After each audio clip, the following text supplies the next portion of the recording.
Welcome to the double leg. This is the exclusive show for the premium members. We're going to go over our bets for UFC 285, and we'll get right into it because we don't want to waste any of your time. We want to get through these and give our explanations for the picks. So, without any further ado, we'll get into the main event. Only play I got on this one, or actually, no, I got two plays. I got John Jones money line minus 125 for a unit and a half. So, I got it a while ago. And just gonna roll with it. I was considering hedging out with Cyril Gane by decision plus 300. I did not. Could have hedged out and left myself a little room for profit if Jones did squeak it out, but decided not to. Decided to roll with him, the goat, and I think he's just a better competitor. As I said on the show earlier, no change of heart there. Cyril, very talented, but I'm going to stick with the Jones pick. Other play I got is fight to go to decision for minus 120 for 0.9 units to return 3/4 of a unit. So just think both guys are really durable. I don't think it's going to be a violent fight by any means. I think it's going to be a controlled fight, whether it's on the feet. Cyril Gane can't open up too much or he'll get taken down. John Jones is going to look to take it to the ground, and he's not really – I don't see him looking to land a bunch of vicious ground and pound. I think he more so just wants to break his will and hold him there. So I'm going to take the fight to go the distance there. How about you? I like it. I got that same pick. Yeah, I don't see Gane like knocking John Jones out. I don't think Gane is gonna, throw any huge power shots because he knows how good John is, and I just don't think he fights that style. I think Gane, if he wants to win, has to stay on the outside and point fight Jones. And I think if Jones wants to win, he's got to get in close, get it up against the fence, use those elbows.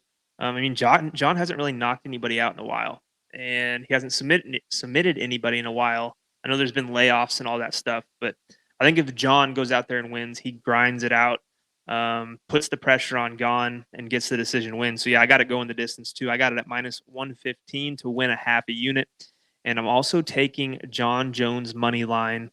I got it at minus 160 because I was late to the party. I was on Gane, and then there's just like it just seems like the writing's on the wall. I don't know if the pressure is necessarily going to get to Gane, but you look at the hand thing, the picture, that's a little weird to me. I'm not saying it's true or anything. But I mean, that's got to kind of mentally mess with Gane, with everybody talking about, oh, he might have a broken hand. Like, I feel like Gane has way too much to worry about other than John this week than John does. So, yeah, man, I just think, he's the greatest all time. He's never been beaten inside the octagon. And I don't know if Gane necessarily has the style to do it. I think it's got to be a guy who can match his grappling and wrestling like a Sergey Pavlovich or somebody like that. I just don't think a guy who stays on the outside and strikes is going to beat John Jones. I just don't. So money line, minus 160 to win 3/4 of a unit. And that's what I got, man. I'm liking those two, though. Yeah, and he's going to have the home crowd. Oh, yeah. Obviously, you saw that throughout the week. The crowd is on John Jones' side. I could actually see this fight playing out a little bit like the Volkanovski-Islam fight, to Mm-hmm. where Jones is able to get takedowns, able to get control time. Volkanovski can't really let the hands go too much. And Cyril Gane, being Volkanovski, can't really let it go too much because he's going to be defending that takedown. We'll move on to the co-main event, Valentina Shevchenko, Alexa Grasso. You got anything on this one? Um, I do not. I I do do. not. I just couldn't get to. I couldn't really get to anything, man. I don't know. I think Shevchenko wins. Um, but there's just nothing real appealing to me that in this fight that I'd wanted to bet on or risk money on. But what do you got? I got Shevchenko by decision plus 185 for a half a unit. I think Grasso is pretty durable.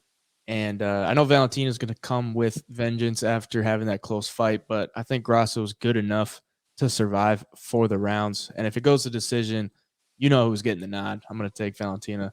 Yeah. I also got fight to complete 2 rounds at minus 175 for a unit. I think Grasso's going to look to kind of feel her out. Shevchenko is never really a big fast starter. She's not like low volume, but she's just very patient, and I think she's going to look to dissect those openings. with Grasso moving around so much and throwing a lot at her. And then I got a parlay, a three leg parlay, and it's the leg for this fight is just for the round to complete one round, which is in the 3-leg parlay. I'll finish that off once we get there. I also forgot another leg in that parlay is over 1.5 for the Jones and Gane fight. And then we'll finish it off later. But those are all I got. I just think it goes pretty long. It's a title fight, a women's title fight at that. And most women's title fights and most title fights in general go more than 2.5 to 3 rounds. So I'm gonna take that, especially for it being women's. Jeff Neal, Shavkat Rakhmonov. I don't have anything on this one except for a no house advantage prop, which I'll complete at the end of the main card. What about you? Yeah, so in this one, I have Shavkat in a parlay, and I've also sprinkled on him to win by decision. Now, I know that seems like a little backwards considering Shavkat has won 8 by knockout, 8 by submission in his 16 total fights, so he's got a 100% finish rate. But I mean, I know Neil Magny was a good competitor, but this guy's different than Neil Magny. I mean, he's got sharp striking, he's strong, so if he can keep it on the feet, like I think he can hang in there with Shavkat a little bit. So I'm just hoping he does that. Shavkat, I think, is going to win on the ground or on the feet, but I think Neil is tough enough and sharp enough on the feet to make it last all 3 rounds, possibly. I mean, this is like I said, I'm just sprinkling on this. Mm-hmm. But I mean, Shavkat is going to start fighting better and better competition. I don't think that 100% finish rate is going to stick for too much longer. And I think tomorrow could be the time when we see him finally go to decision. Do think he gets the win, but plus 280 would be really nice to hit on the main card. Jalen Turner, Mateusz Gamrot. I got Jalen Turner on the money line plus 195 for a unit. Don't see that very often from me, putting a full unit on a damn near 2-1 play. But I think Jalen Turner has more ways to win this fight. If I'm being honest, I think he's dangerous enough everywhere the fight goes to where he can find a finish. And I know a lot of people would think, if this fight goes to decision, Jalen Turner's never won a decision. He's won all of his fights by finish. But I think if it does make it to the scorecards, Jalen Turner is going to be doing a good amount of damage within those 3 rounds. The way the judges have been scoring the fights by damage, I think he could definitely get it done. If he gives up the takedowns, I can live with it as long as he gets to his feet, or he can threaten with submissions. And on the feet, I think he's just levels above Gamrot. So I think he's definitely worth the play at just straight up money line. Jalen Turner plus 200 or plus 195, so almost 200. What about you?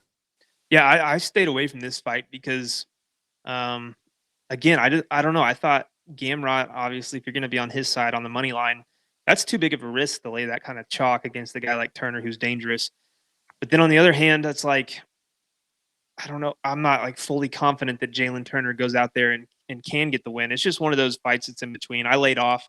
I'm going to sit back and enjoy it because I think Jalen Turner is a fun guy to watch, but I just couldn't get to any side with the bets. So, yeah, I laid off. I really wanted to pull the trigger on Turner just because if he does get taken down, I mean, the guy's 6'3" and he's long. And, that can be a recipe for snatching up some kind of submission off your back. I think he would have the leverage to get back to the feet. I just could not get there. Not quite. Might change my mind. Game time decision tomorrow. Might have to throw something. Yeah, typically, if you're going to take a dog that's damn near 2-1, I want multiple ways where he can win the fight, and I think he has all 3 where he can win it in this one. So that's the reasoning I took it. Bo Nickel, Jamie Pickett, you taking Bo Nickel on the money line in this one? I know a lot of people are going to be having him in their parlays. Not me though. I laid off. What I got on this one is this is part of the 3-leg parlay. Over 1.5, John Jones, Cyril Gane fight. Under 1.5 for the Bo Nickel, Jamie Pickett fight. And then for the Valentina Alexa Grasso fight to complete 1 round, minus 115 for 1.2 units. And then I got Bo Nickel under 4 minutes of fight time in a Prize Picks play. And then I'll give the no house advantage play on the main card for a quarter of a unit, under 16.5 significant strikes for Bo Nickel, under 39.5 significant strikes for Gamrot, under 1.5 takedowns for Rachmanov, over 2.5 takedowns for Shevchenko. So I won't go too much into that because we could spend a lot of time explaining those props. But those are the props. And that's what I got for that one. I just don't see this one lasting too long. I think Bo Nickel's going to run through him. I wouldn't put any kind of faith in a guy who just hasn't looked good in the UFC, and it took him three tries to get into the UFC on Contender Series. So as much as I want to give Jamie Pickett a chance, I just don't. But you? Hey, it took Bo Nickel 2 times to get into the UFC. Yeah, The it did. Contender Series. It did. And then it took him 2 minutes total. Yeah, yeah. Well, I got the play of the week, Bo Nickel money line Bo minus Nickel money line. 1,800. Let's go. 1 million to win 1,000. No, just kidding. That's not right either. Don't quote me on that. But no, I did take a couple of props here. I took Bo Nickel by submission, got it at minus 140 for 1 unit because I think he does just go in there and wants to get this thing done, prove his point that he is a superior grappler. And I've also sprinkled him on or in the first round by submission for a half a unit at plus 110. I thought plus money for him in the first round was phenomenal. So I had to take it. I like it. Cody Garbrandt, Trevin Jones in the feature prelim. I took Cody Garbrandt on the money line minus 158 for a unit. His back is against the wall. He needs a win here. It's against Trevin Jones, who's 1-3 in the UFC. If you look at the level of competition that Cody's been losing to, very high level. Trevin Jones is not it. And he just needs a win here. By any means, I think he gets it done. I kind of like him by decision. I didn't play it. I think it's like, what, plus 450, plus 500. I think he could implement his wrestling. Trevin Jones has struggled with that as of recently. So definitely a path there. I just think he's better all around. And at minus 158, very playable. So I'll take it. But yeah. I like it. I've got him in a parlay. I've got Cody in a parlay. I just look at both of these guys. You put skill next to skill. Cody Garbrandt's obviously the way more skilled striker, wrestler, everything. He's the better fighter for sure. It's just that chin that scares me. I couldn't get to the money line and putting some decent money on it because, even though, Cody looked like he did against Dom, he looked phenomenal. There's always a chance Trevin Jones can find the chin. I mean, he's not like the most powerful guy, but he definitely has power. He's knocked guys out before. Both guys kind of on a little, downhill spiral as of their last 5 fights. But I had to throw him in a parlay because I do believe in his skill.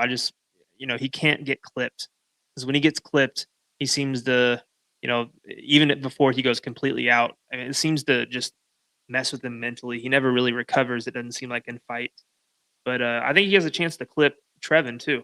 Cody's striking is phenomenal and it's so fast. He is ridiculously fast. He's back at 135 here. Should get the win, but I like him in a parlay instead of laying the chalk on a money line.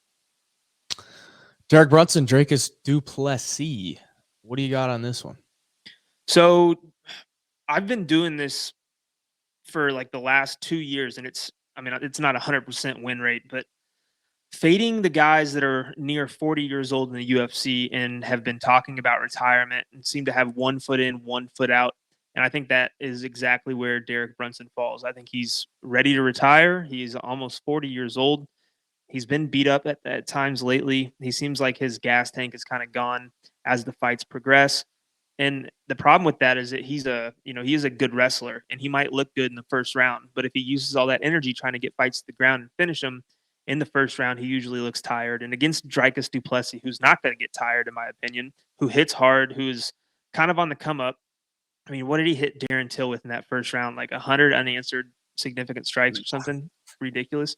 And although Darren Till wasn't, doing anything to he just got cut. avoid those, but still, the guy is pretty damn good and he's powerful. So I just think that mixed in with Derek Brunson's age and his questioning, wanting to fight still, is a recipe for Dricus Duplessis to get a win here. So I'm going to go with him for 1.5 units on the money line. Got to win that one tomorrow. I but like I'm pretty confident he does. Yeah, I like him too. I got him inside the distance at minus 140 for a unit. Pretty much the same thinking there that you just explained. I won't go over it again. And I got him in a parlay with Fareed Basharat minus 124 for a unit and a quarter. I will say, if ahead. you do tail the Dricus Duplessis pick and he goes out there and gets taken down and controlled for the first round, don't panic. Yeah. I mean, I would not panic because I mean, Derek Brunson at times, without getting clipped, looks like he's on wobbly legs, like he just took a big punch, but he's just tired. And you know, all love to Derek Brunson. I've talked to him before. I'm in some like group chats on Facebook with him in some of these private groups, but I just can't get behind him right now. I wish I could because he's a really good dude. But yeah, go ahead, move on. I'm talking too much. You're good. It's good info. Viviani Araujo and Amanda Hebas. I couldn't get to anything in this one. I think it's pretty fairly priced. If I was gonna play a side, gun to my head, I'd take Araujo. Just on the feet. If it's a stand-up battle, I'm taking Araujo. But if Hebas could get the takedowns and use her jiu-jitsu, I think she could have a spot to maybe get a sub. But Araujo's never been subbed, so that's where I just kind of laid off of it. Araujo, really good on the feet, very powerful. Hebas has had some chin issues, so that's pretty much what scared me off of this fight. I got nothing. You got anything? Yeah, I actually took Araujo on the money line for a half a unit, plus 130, and I like her because I mean Hebas kind of has that like people are drawn to her. I mean, regardless of her skill, and people are going to bet on her. And I don't know if it's the looks or what it is, her personality, whatever it is, people are drawn to her, and I think that's kind of swaying people to bet on her here. But Araujo's last fight was against Alexa Grasso, who's fighting Shevchenko tomorrow night, and I thought Araujo gave Grasso some trouble at times, and she kind of, she did hit her a fair amount. She was able to find the chin. I think she's going to do the same to Hebas. If you look at Araujo, man, she's pretty jacked. She's a strong girl. I think Yeah. she could keep it on the feet, and even if it goes to the ground, I think she can hold her own. I do think this one maybe is a split decision type of fight, but I had to go with Araujo on the money line. Just if you look at who they fought to, I feel like she's fought slightly better competition. I know they both lost to Chukagian in fights like that, but overall, I think Araujo could edge this one out. It should be close, half a unit, so it's not a big play by any means. Yeah, dog or pass in For sure. my opinion. Julian Marquez, Marc-Andre Barriault. I have no play as far as a side. One play I do have, I got 2 prize picks plays this week. So I really went in there. The first one, I got under 4 minutes of fight time for Bo Nickel. Pair that with Marc-Andre Barriault over 42.5 significant strikes. My reasoning behind that, Barriault, very high output and not necessarily a ton of power. He gets his KOs by an accumulation of damage. Marquez, a tough dude, and he gets hit a lot. And if we look at the fight time on prize picks, it's set for 10 minutes. Barriault averages over 5 significant strikes per minute. Do the easy math, they're projecting him to get 50 significant strikes. The line set at 42.5. I'll take the over. That is all I got on that fight.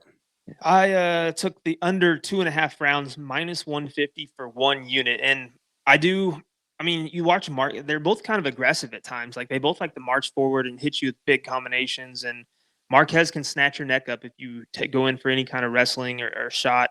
And he does hit kind of hard. I mean, he seems to find the chin of guys, but both guys, seem to use a decent amount of energy early. And I think one guy's going to make that mistake and the other one's going to finish it inside 2.5 rounds. I think these guys are both, um, good enough strikers or, just powerful enough or have that finishing ability that I think it does go under that 2.5. I kind of like that play a lot too. 1 unit on that. Yeah, I think it hits that under 2.5. I like that as well. Keep it moving. Ian Gary and Song Ki Non. I got nothing. Absolutely nothing on this one. What about you? Oh, I got stuff on this one. Go ahead. First, I'll start with the smaller one. I'm taking Ian Gary by knockout for 3/4 of a unit at minus 125. And I think he's just going to be on another level than his opponent. His opponent likes to come forward. He'll try to he'll try to stick in there with Gary and hit him with shots, but I think Gary's going to counter, and Gary does have a laser of a right hand that he likes to counter with and throws it straight down the middle. And I think he could catch him coming in. I really do. I think he is powerful enough to get knockouts in the UFC. I think his first two guys he fought are just extremely durable and tough. I don't see Song Kenan being that guy in this. Um, Ian Gary on another pay-per-view card. I think the UFC would love to see him get a big finish here and then just start pushing him even further. And I think that happens. I also have him in a parlay with Shavkat and Cody Garbrandt at plus 108 for a half a unit. And then my biggest play of the night, Ian Gary and Song Kenan under 2.5 for 2.5 units. I like it. I think he finishes him. I The really do. only, I could see it early.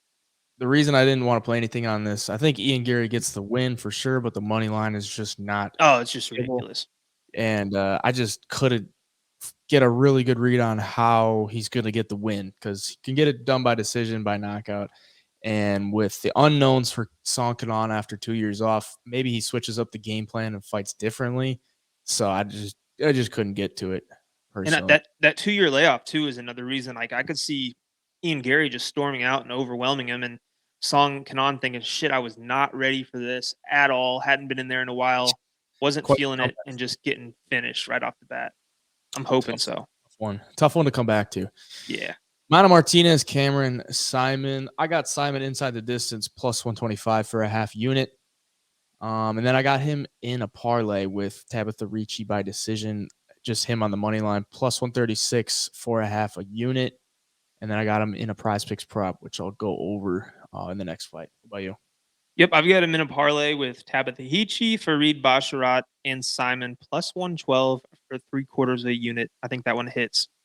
I think both my parlays hit, but I've also got him by submission plus 600 for a quarter of a unit. So just a sprinkle. And the reason I think he could get the sub is Mana Martinez does have a lot of power and he's good on the feet. So I think Simon, I'm not hoping he starts losing on the feet, but I'm hoping maybe he gets hit with a shot that makes him rethink wanting to stand and tries to get it to the ground. I think he's going to be more athletic and more strong than Martinez. And I think if he wants to take his back, he will. And he looked really good on the ground against Steve Kozlow, who's damn good in the jiu-jitsu department. So, yeah, man, I could see him just getting this thing to the ground or even taking his back standing up, getting the hooks in and fishing for submissions. And I also took him third round sub for plus 3,700. Longest odds by far of the night. Cameron Simon sub third round. That would make the night automatically profitable. And I could see this fight just going 2 rounds and maybe Martinez getting a little tired and Cameron Simon still being in there. And that's when he takes the back and finds a sub. But if that submission by Cameron Simon hits, it's money. Any way you look at it. But yeah, I think he gets it done for sure. Yeah, I think he's better everywhere the fight goes in this spot. The only thing that scares me is he's 22, but yeah, younger fighter is the winning fighter as of recently in the UFC. Yep. Jessica Penne, Tabitha Ricci. As I just said, I got her in a parlay with Cameron Simon. That is all I got on this one. I just think she is. I think she gets the win. I just couldn't get too confident in it because of it's women's MMA, and she's pretty chalky for women's MMA. Jessica Penne could steal a round or two if she is able to get good position on the ground. I think this fight's probably going to take place on the ground. Ricci's going to want to take it to the ground, and she's probably going to have to control this fight. I think she will. And I think she pulls out the decision with the top control and the damage from on top. I don't see a finish. I really wanted to see a finish, but I just don't. What about you? Yeah, no, I took her in a parlay too. The one with Fareed and Simon. Yeah, I agree with you. I think she just kind of dominates this fight on top, on the ground. Doesn't get these submissions or ground and pound TKO or anything. Actually, I did take her by decision too. I lied. 3/4 of a unit. Yeah, by decision. Yeah, I just think she dominates this whole entire fight. I don't think she does anything crazy, special. I think it's just her on top. 30-27 all the way. Tabitha Hichi. That's what I got. Baby Shark, bring it home.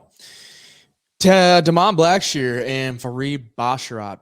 Fareed, I have to say, is one of my more confident plays on the card. I got him by sub plus 330 for a quarter of a unit. I got him in the parlay with Duplessis minus 124 for a unit and a quarter. And then I got a very long shot, Boshrot round 3 sub plus 2200 for a tenth of a unit. And then the second prize picks play, I got Fareed Boshrot over 97.5 fantasy score. Pair that with over 43.5 significant strikes for Cameron Simon. And we're throwing a unit on both of those prize picks plays. So if we can hit one of those, we'll be in the green for the prize picks. But if we hit two, we're going to be looking really, really good. Overall, I just think Boshrot is the better fighter everywhere this fight goes. Damon Blackshear is more so of a grappler, wants to get it to the ground. I think Boshrot could piece him up on the feet, and I think he's the better grappler if he wants to take it there. And if he gets on top of Blackshear, that's not where he likes to be. Blackshear likes to be in control on your back, and if he gets put in positions where he's not there, he doesn't look as strong on the ground. So I think Boshrot could get a sub if it does hit the ground and late, because Blackshear does tend to gas a little bit. And in that round 3 in his debut, completely gassed and gave up or got 10-8'd in the third round. So I think Boshrot could take over as the fight goes on. I took the fantasy score to go over because Boshrot is super high output on the feet and on the ground. He'll hit you with those shots and rack up the significant strikes. If he takes to the ground, he's getting the takedown points. If he gets an early finish, he gets over that pretty easily. If he gets a late finish, it'll look really good. And then if it goes to decision, I think he could rack up enough stats to still hit it. So I like that over 97.5 fantasy. And then for Cameron Simon, over 43.5 significant strikes. I like that as well because this is probably going to be a stand-up battle. So he should be able to outpoint Mana Martinez, who gets hit a lot. And Mana Martinez is fairly durable. He's never been finished in the UFC, and he's only been finished on the feet like once. If he does start to have, I don't see him really looking to shoot takedowns on Mana Martinez. I think he's a stand-up fighter. He wants to be on the feet. So if it's a on the feet scrap, he should get that pretty easily. Mana Martinez is fairly durable, so I expect him to get it there. Simon, not a big power puncher, but like he said, like what, 2 or 3 round 3 KOs. So if it gets to the second, third round, he should get over that pretty easily. Yeah. What about you? I've got Fareed in a parlay, and that is all I took on that one. I just, some of these lines are just jacked, man. The favorites are huge, but yeah, I put him in that parlay with Heechee and Simon, so I think that one cashes. Yeah, tough to bet that chalk on a guy making his debut, but the guy is impressive and he trains with some killers, so I'll take him. First fight of the night, I got nothing on it. Esteban Ribovics and Loic Radzhabov.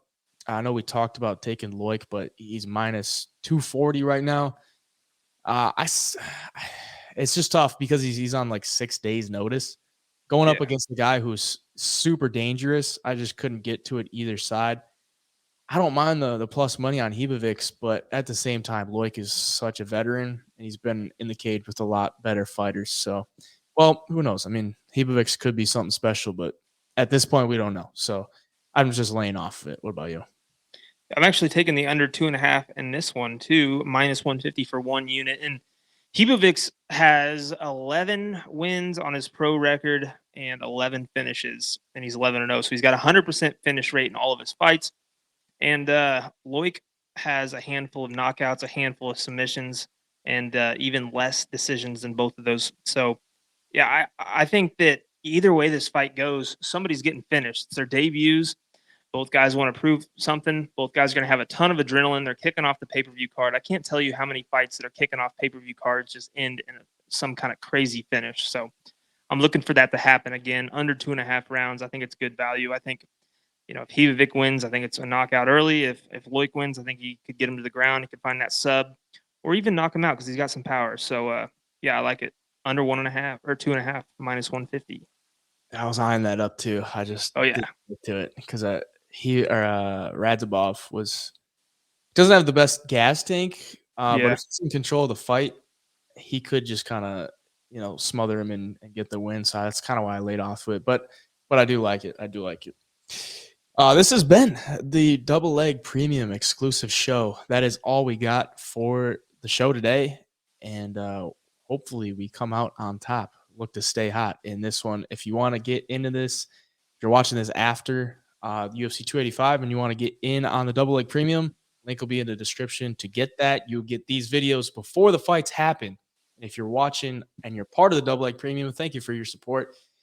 And good luck this Saturday at UFC 285. This has been the Double Leg exclusive show. See you in the next video.